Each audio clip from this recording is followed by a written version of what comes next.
അതിനൊരു വ്യക്തമായ കാരണമുണ്ട്.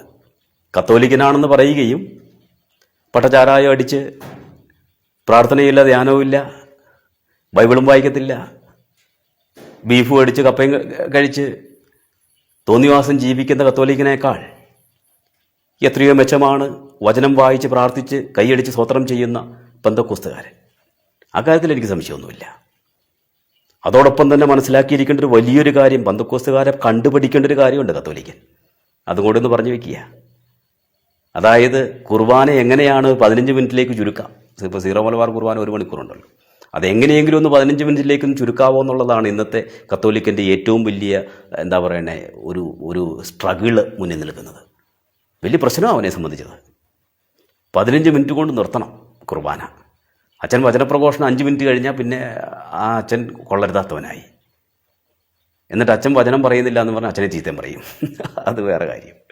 അച്ഛൻ്റെ പ്രസംഗം, ഞായറാഴ്ച പ്രസംഗം 2 മിനിറ്റ് കൂടിയാൽ തീർന്നു. പിന്നെ ആ അച്ഛൻ കൊള്ളരുതാത്തവനാകുന്നു.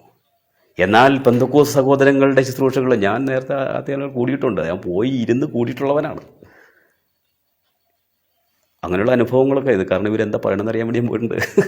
എല്ലാ കാര്യങ്ങളും അറിഞ്ഞിരിക്കണമല്ലോ, ചുമ്മാ പറഞ്ഞിട്ട് കാര്യമില്ലല്ലോ. അപ്പോൾ ഇതെന്താ സംഭവിക്കണമെന്ന് അറിഞ്ഞിട്ട് പറയുന്നതല്ലേ അതിൻ്റെ ഒരു സത്യം, അതിൻ്റെ ഒരു ധാർമ്മികത.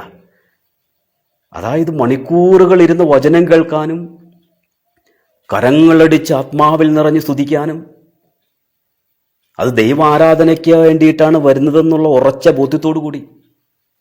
ഞാൻ ഈ പെന്തക്കോസ്ത് വിഭാഗത്തിൽപ്പെട്ട സ്ത്രീകളെക്കുറിച്ച് വലിയൊരു ആത്മാഭിമാനം എനിക്കുണ്ട്. കാരണം അവരുടെ വസ്ത്രധാരണം പോലും നല്ല വെള്ള വസ്ത്രമൊക്കെ ധരിച്ച്, അവർ സ്വർണവും ആകാര ഭംഗിയിലൊന്നുമല്ല അവരുടെ ശ്രദ്ധ. അവർ ആരാധനയ്ക്ക് വരുന്ന വിശുദ്ധ സ്ത്രീകളാണെന്ന് അവരെ നോക്കുന്നവർക്ക് തന്നെ മനസ്സിലാവും. അത് പള്ളിയിൽ പോകുന്നത് ശരീരം കാണിക്കാനാണ് പലരും, പുതിയ ഫാഷൻ കാണിക്കാനാണ് പലരും പള്ളിയിൽ പോകുന്നത്. കത്തോലിക്കൻ്റെ വിശ്വാസത്തിൻ്റെ ആഴം അങ്ങനെയൊക്കെയാണ്. അപ്പോൾ വിശ്വാസം ജീവിക്കാത്ത കത്തോലിക്കനേക്കാൾ എന്തുകൊണ്ടും നല്ലത് ദൈവത്തെ സ്തുതിക്കുന്ന പെന്തക്കോസ്തുകാരനാണെന്ന് പറഞ്ഞു വെക്കേണ്ടി വരും. എന്തുകൊണ്ടാണ് ഈ ജനം അങ്ങോട്ട് ഓടുന്നത്? കാരണം ഇതൊക്കെ